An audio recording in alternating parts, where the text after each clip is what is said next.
Welcome to the party, we got the takes, no chase. Straight shooter podcast, winning the race. Woo-wee! Good evening, everyone. Saludos, my friends. It is I, El Grande Eduardo, with my friend Ben Diesel. Lumpy's here. Carrie will be on a little bit later. And we are here tonight to talk to you guys about multiple things going on right here in Philadelphia land and across the sports world. We have a lot going on. We got the Flying Hawaiian. He's coming in now. Boom. So we're going to add him to the stage. Where is he? Why can't I add him to the stage? Do you guys see him? Nope. There he is. All right, we got him to the stage.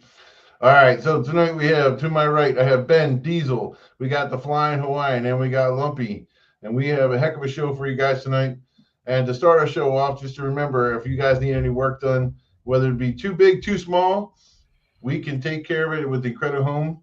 They can take care of all your needs. So just go check them out.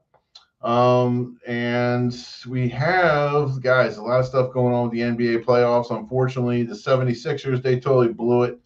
The Knicks really took it to them. I actually thought that the Sixers had a chance going into this series of somewhat, or making it look, represent More competitive.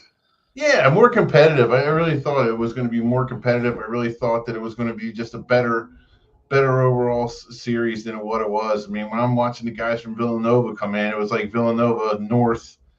And then what's really the real kick in the butt about the whole thing, more so than anything else, was you got the Knicks and the New York fans. I mean, does anybody else want to? I really was throwing up in my mouth when I was watching these New York fans coming into the town. It was just disgusting. And shout out to Doug Burnett, who just said hello to us this evening. So what's up, Doug? If you want to join us, Dougie? I can get you on the show. Anywho, so Carrie, what did you think about that? I mean, look, did you watch that Sixers series? Yeah, it's something's got to be done, man. I think Josh Harris needs to sell the team. I agree. But why would he? He bought a team for $250 million, worth like $4 billion. Why would he sell it? I mean, I get it, but not going to happen anytime soon. Here, look. Let's be honest. The way the league's going right now, or the way the Sixers are going right now, who's buying these tickets? Businesses. Right. So why would he give a crap if as long as he sells the seats? And that's the part of the sports that I can't stand. The businesses are buying these tickets, and then the Sixers fans are just they knew that they could make a quick buck, or whoever can make a quick buck selling these things, and that was probably the most disgusting display that I've seen. I mean, why would they stay around and watch that garbage? Well, I'll tell you what it is. It's the same thing. Can you stop interrupting me, dude? Me? Lump. Oh. I forgot what I was going to say. Go ahead, Lump. Oh, no, you were talking about why would they stick around and watch that? Yeah, why would they stick around? It's the same thing every year. A second round exit. It's happened for like 7-8 straight years now. It's ridiculous, man. And you can't trade Embiid. You're not going to get anything for him. No. Do they have trade restrictions on him? No, but they're going to have to give up a couple draft picks because no team is going to take him on and that contract. He's got a 3-year extension, $192 million extension kicking in this year. For the next 3 years, it was a terrible contract to give to the guy. Horrible. The team is, I mean, they did the right move by firing Daryl Morey. He should have been fired a couple seasons ago. I don't know, man. I'm just sick of the Sixers right now. They make me sick. You guys are in the same boat of the Warriors are in right now. I want to get rid of. Yeah, like, but at least you got a couple championships out of it. We went through a process. We were promised a lot, man. I mean, I think if your owner stays intact, I just think he needs to really redo his front office, and I think you guys will be fine. Just a whole front office restructure, and try to remove yourself from Embiid because the best ability is availability, and he's never available. Good player. He's paid a lot of money, and he's hardly there to play for you guys. I mean, if he was a Warrior, I'd have wanted him gone 2 years ago. Definitely. I mean, the guy's got talent, but like you said, the best ability is availability, and he's just not there, man. I mean, what he missed, like, He played 38 games. yeah, he played 38 games, and then he missed a couple playoff games this series, didn't he? I forget, one or two. It's just, I You don't guys know. have building blocks, man. Y'all have some young players to build around, like Maxi. What's the other guy's name? He's got kind of a funny last name. VJ. Yeah, VJ Edgecombe. Yeah, they got to build around Maxi, and Yeah, Edgecombe, and I like Derek Barlow. I like Kelly Oubre. I hope he comes back. He's going to be a free agent. I mean, I like the squad. I don't know. They disappointed me, man. well, the thing is in New York, man, throughout the playoffs, man, they've been very efficient in a high volume amount of shots. The best thing about Go ahead. they're a good team. I mean, Yeah. you can't put them down. They're a good team. They're a good program. I don't have to cheer for them, but they're still good. I think it's all because of the South Jersey connection. Yeah, dude, Brunson. Brunson's from South Jersey. His father coaches for them. Bro, he's killing it right now, man. Another guy, Bill Lang, who's from South Jersey, coaches for them. Guys, Yeah. I'm just glad the Lakers got swept, man. That was poetry for me. I mean, and I hope it's LeBron's last season. I'm ready for him to get out of the league. And it was kind of just annoying. Everybody's trying to say he's the GOAT, he's the greatest, but he goes up there in a post-game conference interview and all that, smiling, bro. The great smile when they lose playoff games. Yeah, he's a great player. I mean, he's not the GOAT. Listen, were you guys kicked off when I was up there? I don't know. All of a sudden, nobody was here, so I was just like, "Oh my god." Okay, just you. Anyway, I thought Daryl Morey should have got fired after the Jared McCain trade, man. He should have got fired after that. I agree with you. That trade still doesn't make any sense.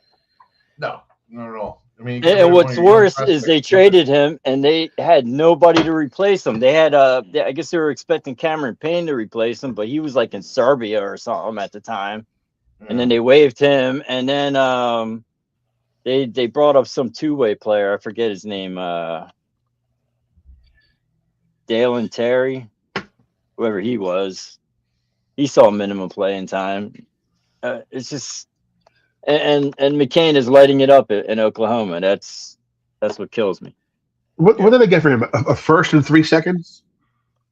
They got a first that ended up becoming like the 22nd in this year's draft. Let's face it. From this draft? Yeah. I don't know. Guys are in college for about 2.5 weeks. I couldn't even tell you who plays in college anymore. Because I know last year was Cooper Flagg. But I don't know who this year is because apparently the Washington Wizards got the first pick of the draft this year. Yeah, we got the Warriors have the 11th, so I don't know. I don't know what they're going to do with that. Yeah, we got Kerr back for 2 more years, so we'll see. Well, going back to that series again, I really thought that they were going to play a better fight. I mean, so the question is now with Embiid, right? I mean, look, Embiid's a great player. He can be a great player, but he's always on the ground so much, right? What do you think in a weird way, you could agree or disagree with me. Do you think they're a better team when he's not on the court? I think they play as a team better when he's not on the court. Now, I don't know if they're better top to bottom, but I think they play a different game when he's on the court. I couldn't stand watching him jog down the court and then stand out at the 3-point line waiting for a pass and shooting it. Like, why are you shooting the ball? Listen, I know he's a good 3-point shooter. That's not where I want my big man. Yeah, I did. You know what? I feel the same way. I want my big man under the basket getting rebounds. And that just really just twists me, and I can't stand it. It makes no sense to me. You know what, too? I don't notice a lot of guys. I don't know if you guys notice the same thing, but guys following their shot. I mean, you shoot a shot, and then everybody just goes back. Nobody goes and tries to get the rebounds anymore. That's the first thing you learn as a kid was shoot the ball and follow it. Right. Now they shoot the ball, then they do a fadeaway, shoot the ball, and start jogging backwards before the ball's even hit the rim. I mean, sometimes. But then, what was that? But then you lose you can lose a guy on defense if the other team just shoots down the court. There's a strategy to it. But usually, if that's the case, that's why you have a backcourt guys. You get your guards back there to take. I mean, look, if you got your. I mean, do you expect a 3-point? You expect a guy shooting a 3-pointer to run down the court, bottom of the rim, and grab a rebound? No, but if they shoot as soon as they shoot the ball, if they're the ones that could go back, and the guys that are actually down low, your center, if he's playing in the right position, he'll be down there to get the rebound. Not the center shooting like a 40-foot jumper. I think the Sixers' biggest problem was defensive rebounding more than anything.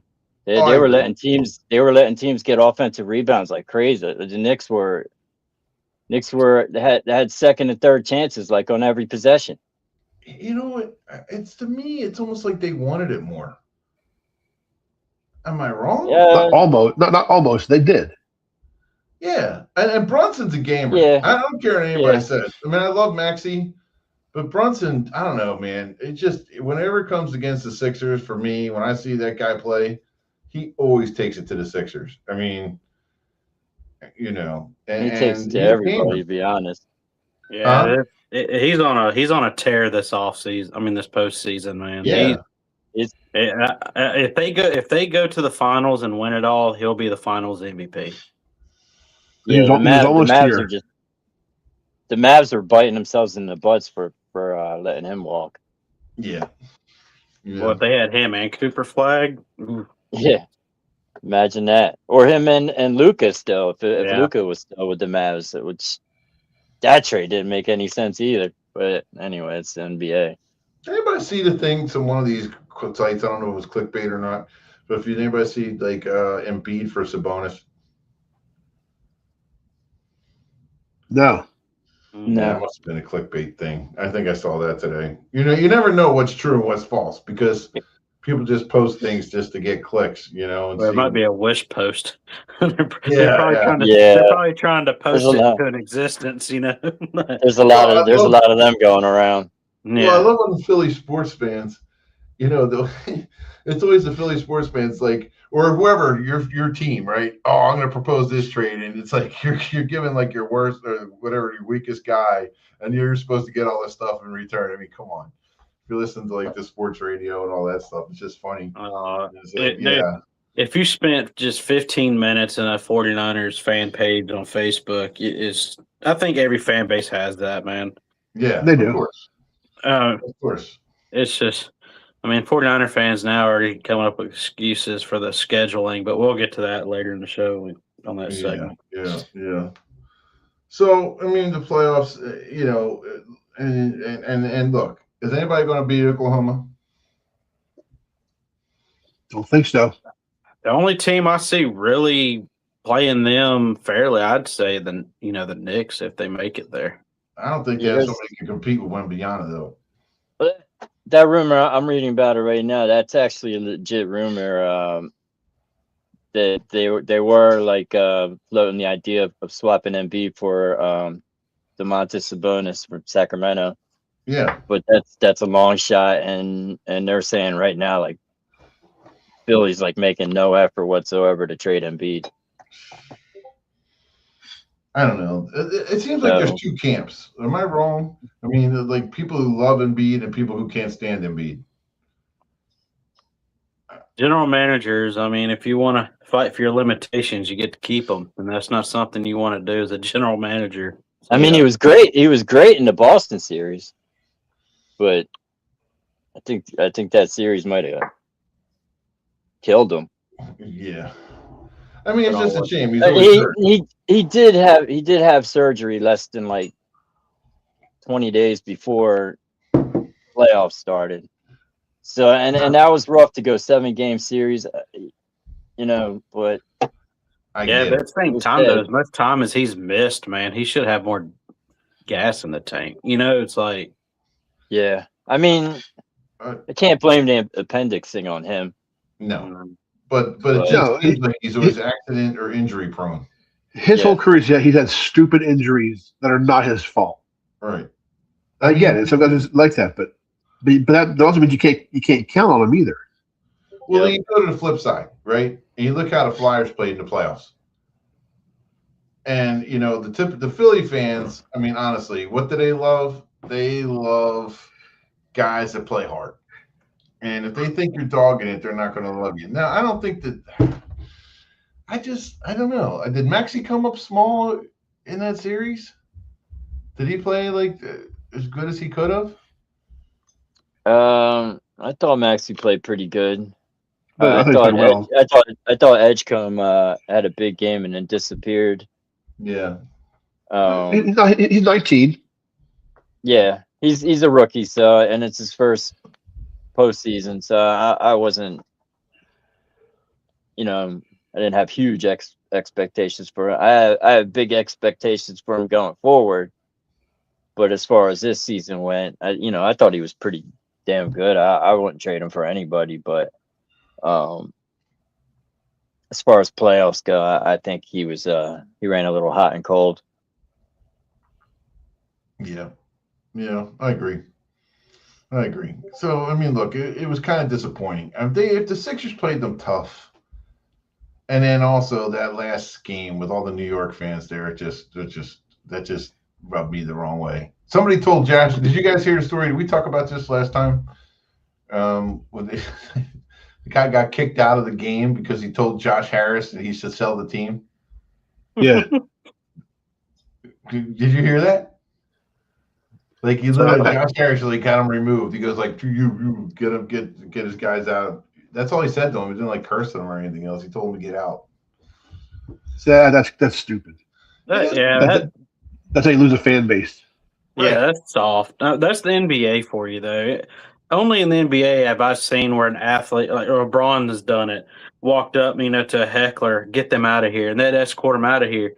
They're just talking trash. I mean, like, could you imagine if they did that in an NFL game? They'd have to empty half the stadium out. You know what I mean? Especially in Philly. Huh? Especially in Philly. Yeah, that's everywhere you go. It's crazy, bro. It's like the NBA's gotten so soft, man. They're so like you can just NBA. I don't think the NBA cares about its fans. No, as much as they put it out there that they do, but they have like all these fan experiences. But what fans want to see is they want to see if they're going to pay good money for NBA tickets, they want to see that superstar playing that night. Exactly. You know what I mean? You don't want to spend like your paycheck on Sixers tickets and have to watch the backup play or whatever. Well, the NBA is going to have to. They're either going to have to get off the load management is a joke. Why don't you just make it a 50-game season? And that's what I was about to say. If they're going to do the load management thing, just go ahead and shorten the season. Shave off 20 games. Shave off 30. I'll be honest with you. When the NBA had its strike, I think it was back in like 97 or whatever. I forget what year the strike was. Yeah. And they ended up having a short 50-game season when the strike ended because the strike went into the regular. They rescheduled it to 50 games. I like that. It was like a 50-game sprint to the playoffs. Yeah, they were playing They were playing back-to-backs. Like they got 50 games done in like a couple months. And I thought it worked great, and then they went right back to the 82 game. I guess because they want that ticket money or whatever, Of course they Well, do. TV money. There's so many games where they're like, "Oh, we lost it. Oh well, we have 81 more. We're good." It's like if you shorten the season, like we're just saying, there'd be a sense of urgency there. I think it'd make a more competitive league. Yeah. I mean, Here's a problem. It goes back to what Ed said earlier about the tickets and the price of tickets. They make more money by having empty seats in the stands Yeah. than having butts in the seats. You know what the problem is, though? I'm sorry, I didn't What's mean to that? cut you off. Go ahead. Well, okay, so if you and I go to a game, Ed, Yeah. we're on a budget. We have families and bills to pay. We're on a budget. Mm-hmm. We're gonna have one hot dog each and maybe 2 beers each. All right. Maybe. If we're with a family of 4 with 2 kids, they're gonna have a soda, maybe a hot dog, not much else. A business goes in there, so instead they raise the ticket prices. A business buys them because it's a write-off for them. Right. Sometimes the seats are used, sometimes they're not. But when they're used, it's a sales rep and a customer. It's like, hey, what do you need? Oh, 4 beers. Oh, you need a couple of drinks. Hey, here's a hat. Hey, here's a shirt for your kids. They spend, and it's a proven fact, they spend more money per seat than having families in there. Of course. So they know that they make more money by raising ticket prices and having businesses in there than having families in there. So you remember back in the 70s, the 80s, and the 90s, there was a sign guy at the Flyers games. Remember the sign guy? There still is. It's Marty the sign guy. He's still there. Yeah, okay. But not at Flyers games anymore. Yeah, he is. Got the curly hair? Yeah. Not behind the net. Well, he's not, but I saw the sign guy was there in the playoffs. He was there. Because his seats back in the 80s and 90s and everything, but before the new stadiums, they were like $30 or $40 a game. Right. Then they opened the Wachovia Center. I don't know what it's called now, the Xfinity Live Cell Phone Center, whatever it's called this year. Oh, the Ben Gable Center. And the tickets are like for behind the net, like $200 a game. Oh, I know, it's ridiculous. So how's a sorry? You know whose fault it is? Probably mine. Nosferatu. It's this guy. Yeah. It's his fault. It's Nosferatu's fault, guys.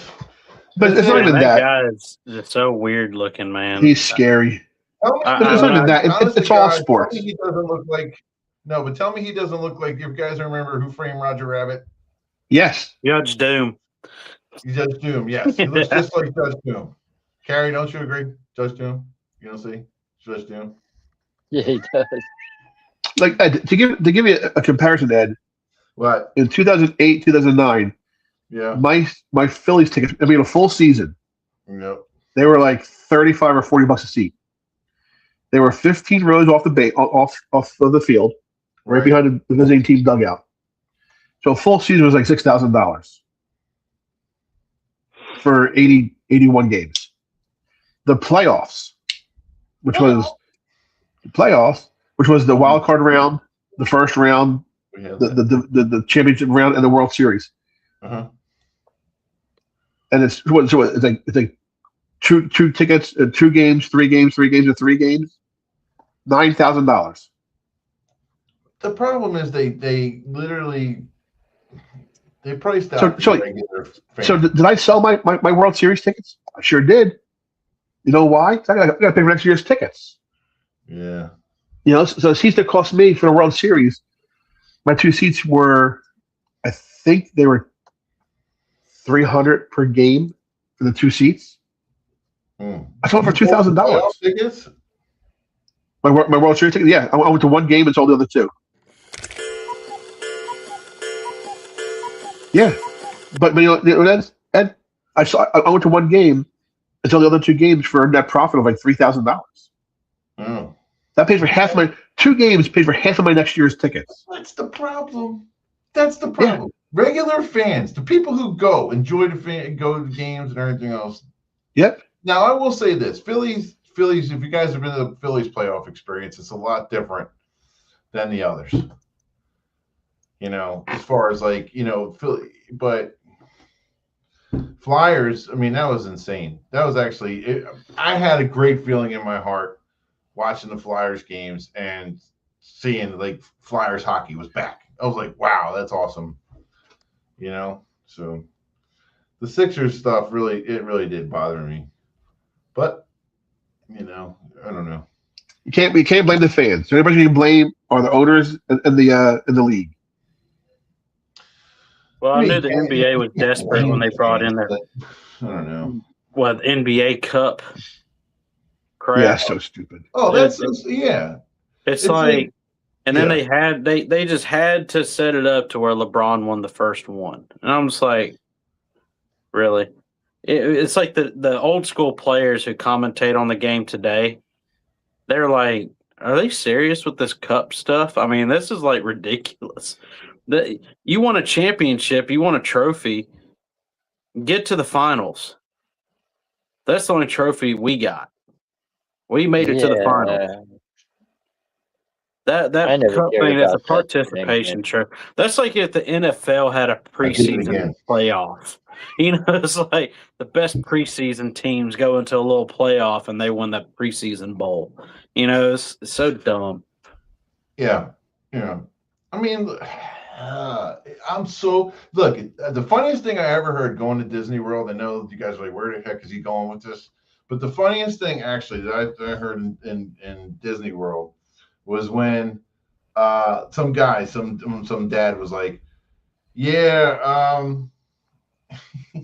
he's like, yeah, if they could actually pick you up and shake you on the way out of there to get more money out of you, because I mean, it's like everything costs something. I mean, your kids and all the glow stuff and this and that. It's the same thing.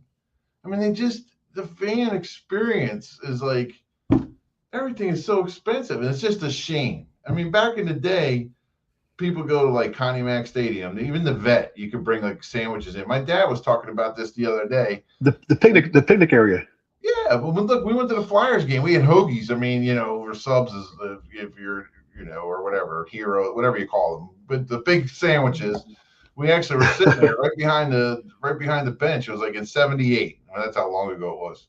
But man, it was something. It was pretty cool. So anyway, Well, I think a lot of the fans actually prefer to just tailgate now versus going into the stadium. you know what? I know. You know what the funny thing is? They had a bunch of kids doing that before. Kids were going and tailgating and everything else, plus the fans.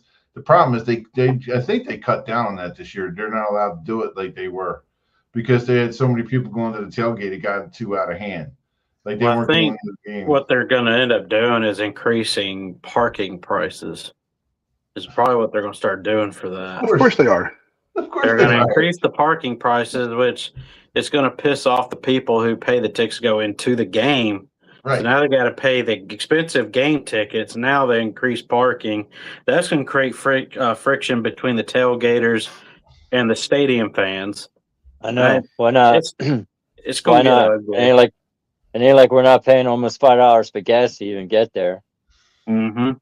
Well, unless you go to that one gas station you found. That was actually a pretty good one. That was crazy, man. I thought I was in the Twilight Zone. Hey, man, I'll take that any day of the week. Where was that? Yeah. I tell everybody else. It was $3.49 a gallon. Yeah, that was actually pretty good. Then the next morning it was back up $1 for $4.49. Oh. Yeah. I passed it. I passed it and I was like, did I just see what I thought I just saw? Yeah. I hope did that say $3.49? Oh, hell yeah. That's pretty sad because a couple months ago I waited too, man. So hopefully it'll go down again. Hopefully it'll go down. It's almost it's at $3.60 a gallon here. It was like I saw $4.50. Whatever. I paid $4.29 for regular. That's expensive for down here, man. Like, yeah. I mean, gas is dude, they're paying like $7 a gallon or $8 a gallon in California. Yeah, I know. I got relatives out there. It's crazy, man. I've got relatives that they've left, dude. They've been in California their whole lives. They left and moved to Arizona. Well, I had a friend of mine telling me Texas has like these anti-gouging laws, so they're not allowed to raise the gas.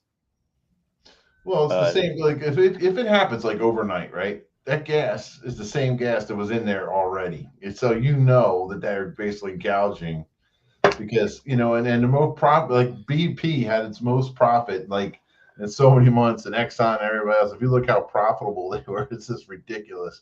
And the quarter after Katrina. So in New Jersey, we get our gas from New Orleans.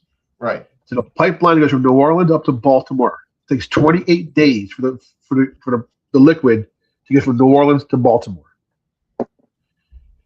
Then from Baltimore, it's processed there and then down Paulsboro to gas, and that takes about a week. So Katrina, if you remember Katrina, the storm hit, and the next day prices all jumped. Now that product is already priced out pre-Katrina. It's already been pumped and already on the way to being refined. So how do they get away with going from like $2 a gallon to $5 a gallon overnight? Yeah, that's priced out. That would be regulated by Reagan in the 80s. So that fourth quarter, as a fourth quarter, well, we're letting them get away with it. The four major oil companies profited record profits of $40 billion with a B dollars each per quarter for the fourth quarter. That's all. That's obscene. Look, they could put gas at $2 a gallon all across the country, and they still would just rake in profit. Yeah. I mean, that's the sad part about it. They want everybody to buy electric cars. That's what they're. Dude, I remember that's what Obama said. He was like, well, just got to buy better gas efficient cars. I'm like, oh, that's a solution. Well, that was dude, I remember when V-Power was $2.30 a gallon. It's like the Supreme stuff was like $2.30 a gallon. What do you do if you drive a 1987 Econoline van or something? Yeah, like, you know what I mean. Like, carry the problem with the electric is there's no infrastructure for the electric cars right now. Like, so if you have an electric car but you don't have solar panels, it's like pissing in the wind.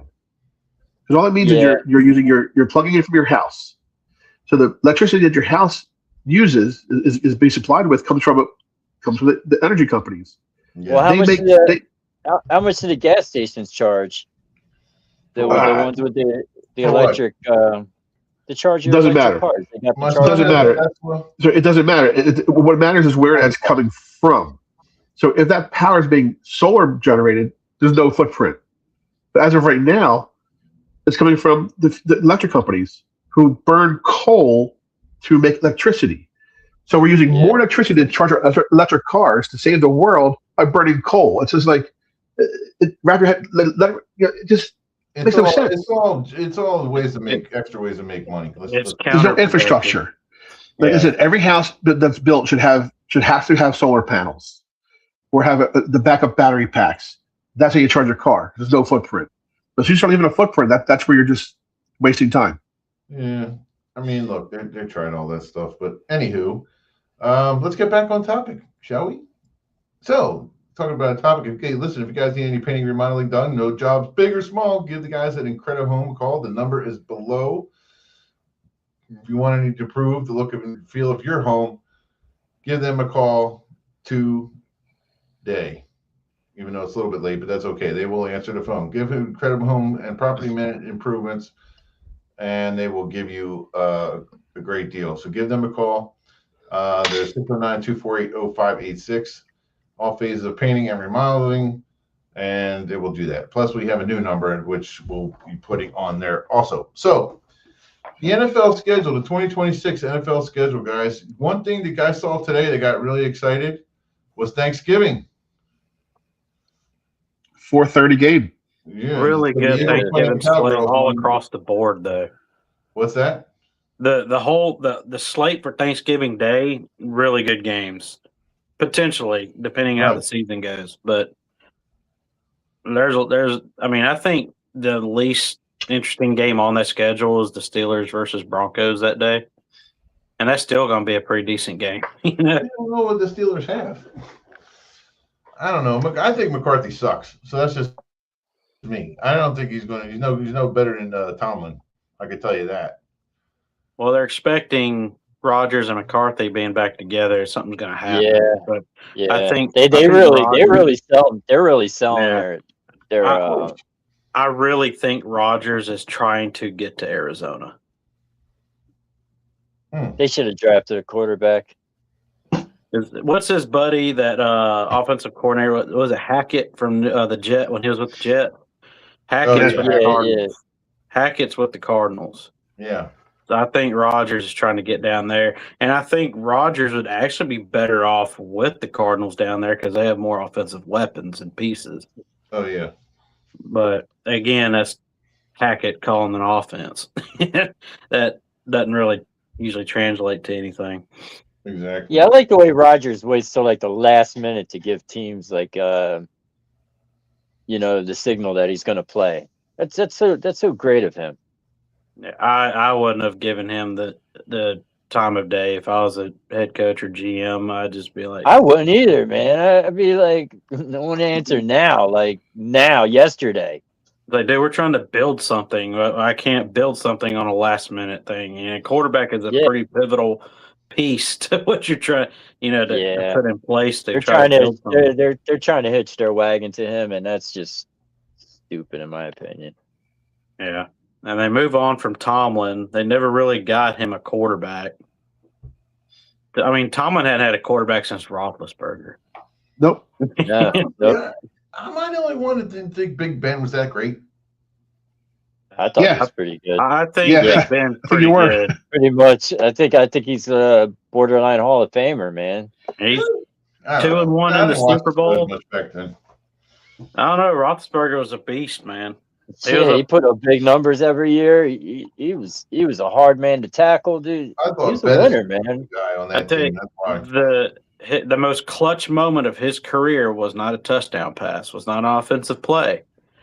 It was that fumble by Jerome Bettis and the culture cover and ran it, and Roethlisberger did not get faked out as big as he is as a quarterback. Yeah. Managed to make that game-saving tackle. Right. Yeah. That right there, if that's not, that you want your quarterback to do that. Most quarterbacks would be able to do that.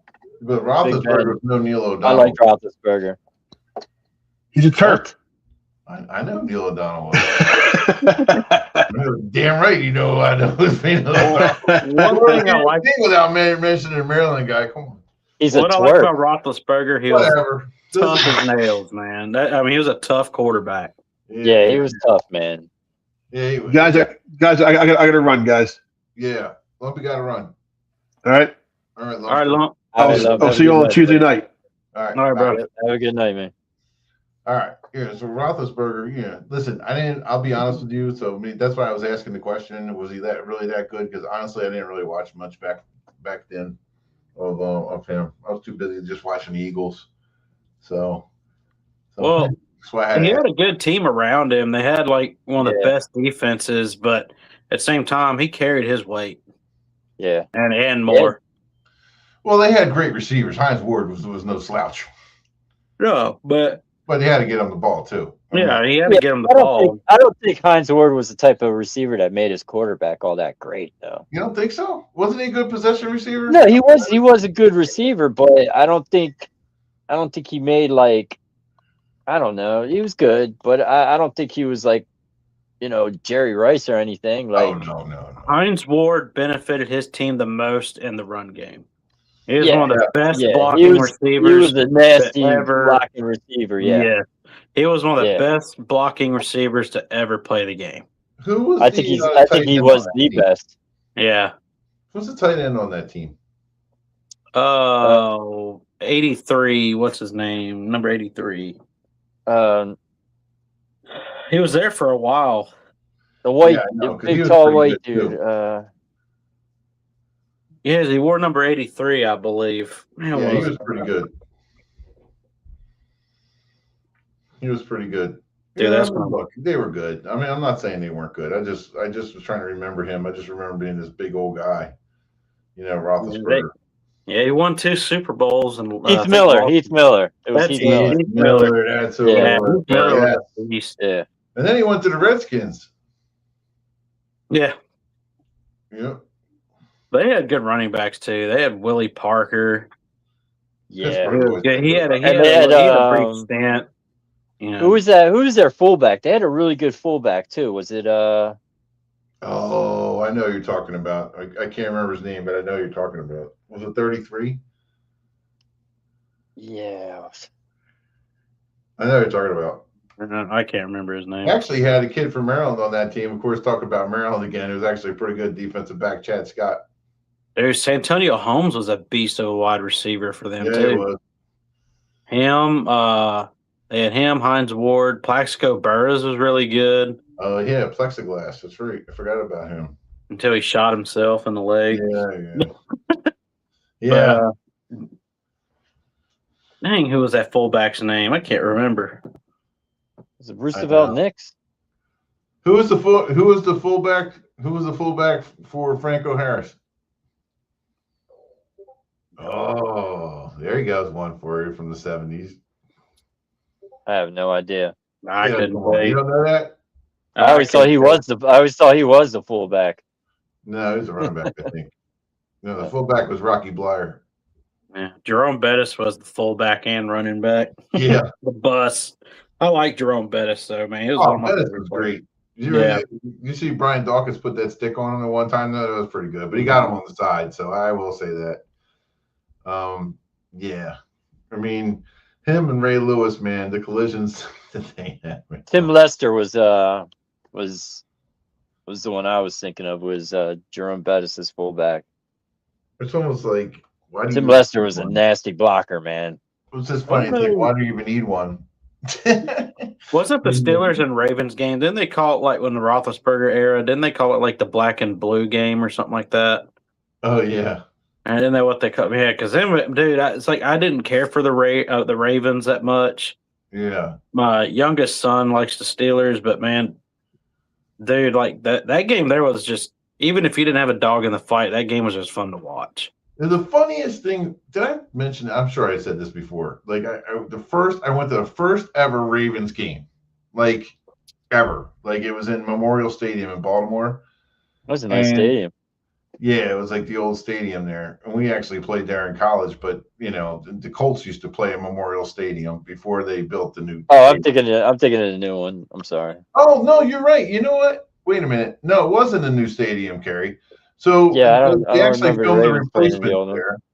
But the Eagles played the Eagles, and the fans were talking smack. I'm like, you guys haven't even played a game yet. You guys are going to talk smack about your team? Like, you don't even know what you have. And they're all there like, oh, yeah, the Beagles or Legals or whatever. I'm like, dude, shut up.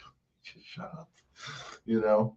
But it was just funny how their fans are. But I know, listen, I mean, look, they had a pretty good tradition. I want to see how they do. I think if they're going to be on the downswing, I honestly think, looking at this year's schedule, I do think the Giants are going to be a lot better this year than what they were just by default. I think just by having Harbaugh there, they're going to be better. Yeah, I just think so. I don't know about the Commanders. I'm not sure about them. I mean, they were on an uptick, and then last year they just took a dive. I don't know what happened. I think they'll be slightly better this year, but not by much. I'm not giving them much grace at all. Their head coach, Dan Quinn. Yeah. He's good at my thing with him is he has spurts. Like he'll be one of the best coaches for like one season. The next season he's just subpar, just not impressed. I don't know, man. It's like he just I agree. He strives to get there, and he gets there, he does well, then he just can't hold on to it. He can't maintain it. But I think the Giants roster, man, they're young, got a lot of talent. Yeah, I think I'm not worried about them. Yeah, that's a good restart for John Harbaugh. I like Dart. And I'm Scatterboo is just a nut, but he's going to get hurt.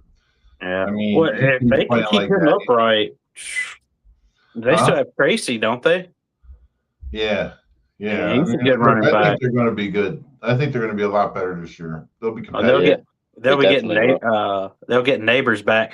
Now, I think they'll take a hit on offense a little bit because they lost Wan'Dale Robinson, the wide receiver. Yeah. They'll lose production there. I mean, he kept them afloat last year. I just think Harbaugh, he'll find a way to use what he has. He'll be a lot better than what they had as a coach. And Well, that coming out. defense is tailored just for he don't have to do anything. Yeah. I mean, they lost Dexter Lawrence, but still, I mean, he's got Thabano, he's got Carter, Burns. It burns. Oh, what was the name of that other defensive tackle they got? But anyway, I mean, Yeah, they're stacked. Yeah, let's see how the Eagles are going to be this year. It should be to me. Man, they were talking today about like Hurts. Is he going to be able to get the ball out fast? They're trying to get him the ball out of his hands quicker. So if he doesn't, he has to make a quicker decision. So we'll see if that's actually going to play its way out. I don't know. And that depends on that falls on the receivers too. They got to make themselves available for him to do that. Right. You Yeah. know what? Listen, Ain't nothing worse. AJ Brown still There ain't nothing worse being a quarterback and trying to throw to a receiver as I'm looking at you. is AJ Brown still an Eagle? As of right now, he is. It's I not think June he'll 1st be yet. until June 1st. I think he's gone, Yeah. man. I think that draft pick getting Lemon, I think that pretty much Yeah. put all that Definitely. in motion. It's over with. And I love I'll that put it draft this way: pick, man. if they keep AJ Brown, I will be surprised.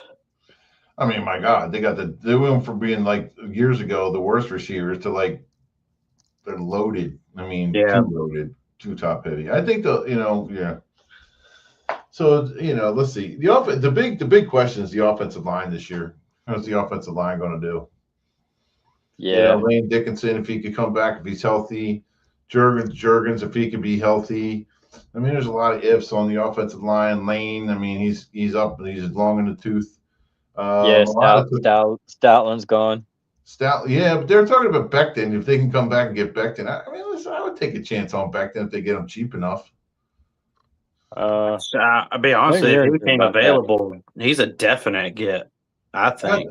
Yeah, that's what I mean. I would take him over Tyler Steen. No offense to Tyler Steen, but I think Becton's just a big body. The thing is, Lane Johnson, he's an enthusiast for injury prevention stuff. Like, off the field, during his time, he don't rest really. Like, as far as like just laying around vacationing, he's always like, from what I watched on Hard Knocks. I mean, he's always doing something for his body, conditioning and stuff. So maybe he came up, maybe he did what he's got to do to stay healthy this upcoming season. If he stays healthy for you guys all season, y'all be fine. They're saying the Eagles have like no interest in Becton returning. They said there's concerns regarding his recent production, last year's production, and conduct. He's usually pretty quiet, ain't he? Who? I don't know. I don't know what they mean by that, but he did struggle last season. Yeah, shoot. Yeah, but look who he's playing. Didn't they push him back out of tackle again? Well, the problem is the Chargers lost both of their tackles, and it pretty much left Becton out on an island by himself. He was pretty much the only guy they really had, and I wouldn't hold that against him. I don't think that would be a great against him at all. No, I mean, he did what he could as a guard, losing both of his tackles. Listen, yeah, and who knows how well he'll fit with the new coach anyway. Right, he's going to be great under Stoutland, but and who knows if he fits in the system? I don't know. Listen, put a big body on the inside, and he could have stayed, man. He could have stayed, but he wanted the big contract. He thought the grass was greener on the other side. Well, he made good money. He wanted to get the money. Yeah, exactly. I'm not going to fault anybody for wanting to get, to go. If they have an opportunity to make more money, go get it. But at the same time, when you get to that point, man, you set the bar for yourself. You got to keep it. You got to set it higher. And that's. But like I said, I'm not going to hold that last season against him. He lost both tackles, and plus Justin Herbert, the way he plays, a lot of those sacks that happen are on him. Oh yeah, big time. The way he moves around and tries to scramble, and then plus he holds on to the ball too long. Yeah. I mean, I'm not putting it all on Becton. I mean, Becton's let up some sacks, but I mean, Yeah, I'm not putting it all on him either. I'm just saying he didn't play well last year, and regardless of the situation, Yeah. and I'm not, Howie knows more than I do, so I trust Howie in that regard. He doesn't want him. He doesn't want him. So Yeah. be it. well, that's Listen. like the 49ers they just restructured some contracts. They're up to $69 million in available cap space right now. Oh wow. What some of it's going to roll over to next season, so I think they'll be left with like 25 or 26, which is still pretty good. I think Yeah. I think they're putting a trade together. I think they're going to make a big move before the trade deadline's up. Because they did this when they traded for Chase Young, Yeah. and Chase, that trade worked out okay. I thought he did pretty good. Just towards the end of the season, he kind of fell off, but as far as like the schedules go, man, I don't know how the 49ers ended up with 2 international games in one season. They got to go Which to games do you Australia. have? They got Australia? Australia week 1 against the Rams. Then they have Mexico City later in the season. Wow. The 49ers have to travel more than any, but they have to travel a total of 38,000 Yeah, I saw that. I saw that. miles. They have to travel Yeah. far. I mean, now we'll say this, they are on the West Coast. Majority of the NFC is in the East. They have to travel a lot, but still, that Australia trip added close to, I think it's 15,000 miles just for that game alone. That's no joke. Yeah. We got London this year. Yeah. That's like a 16-hour flight from California. It is. It's from San Francisco to Melbourne. It's roughly 7,900 miles. Yeah, I saw that chart. I was surprised the Eagles were like number 4, Wow. 5, something like that. And 49ers are number 1 by far. The Panthers are dead last. They only have to travel 8,700 miles. Wow. They're going to be well rested all season. They have no excuse. Yeah. Yeah. Well, they're sitting pretty. Plus, they're on the up. They're upcoming. They're making up for when they put them in the NFC West. Yeah. Yeah. Well, I think the Niners are going to be good this year. Well, it depends on health, man. Like we're not They going to have Kittle can't be any more less healthy than last year. They're pretty bad off. We won't have Kittle. We won't have Kittle for a few weeks. That's going to be big on offense. Yeah. I didn't like your guys' draft. I didn't think. No, Stripling. I wasn't big on that pick. I felt like we should have got that guard, Besantis. I felt like we should have got him. He was the best player available, and a need. And a Jersey kid too. Yes, that was the perfect pick for the 49ers at that time. That was like the pick. I was like, man, and we got. Now, we'll say this: that receiver we have. He is the prototypical receiver for Shanahan's system. Runs good routes. He's got good top end speed, and he can block in the run game really well. That's one thing about him. He's kind of a dog in the run game. That he was one of the big components in the Ole Miss run game this past season. Hey, he's listen, a playmaker. We don't know how a draft turns out until after the season. So no, but the pick I'm excited about is Romello Height, that defensive end we got. I think from Texas Tech. That kid's a beast, bro. They had the rookie mini camps, and the 49ers defensive line coach, he's kind of hard to impress. And the whole day, I was watching some of the stuff on YouTube, and you could just hear him going, "Holy shit! Holy shit!" Like they're saying he's giving Aldon Smith vibes as far as his explosiveness and strength.